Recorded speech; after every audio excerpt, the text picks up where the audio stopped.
Alors le territoire est aujourd'hui au cœur des préoccupations à la fois des scientifiques, des politiques, des acteurs économiques.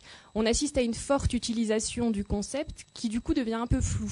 Alors le territoire comme espace géographique, le territoire comme représentation que l'on se fait de cet espace. Le territoire est alors finalement un idéal vécu plus que visuellement repéré.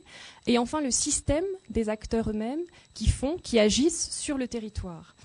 Alors, mis en avant tels qu'ils le sont dans des domaines très différents, les territoires semblent être parfois des outils et parfois des réponses en soi, comme si l'action, finalement, d'aménager, de découper, donnait du sens. On presse les territoires aujourd'hui de fournir des solutions de développement socio-économique ou encore de rendre une image cohérente des lieux, des acteurs, des structures qu'ils englobent, alors même que ceux-ci poursuivent des intérêts convergents, comme si le territoire, finalement, permettait de dégager un consensus.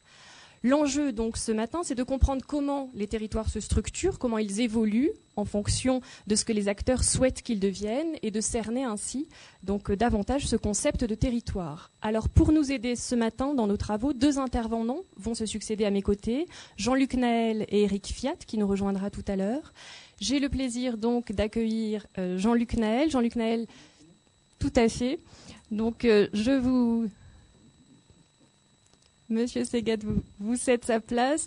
Donc, Monsieur Naël, merci à vous d'avoir bien voulu donc être parmi nous ce matin. Donc, vous êtes conseiller pour les relations internationales à la conférence des présidents des universités. Vous avez été président de l'université de Rouen, professeur d'anthropologie.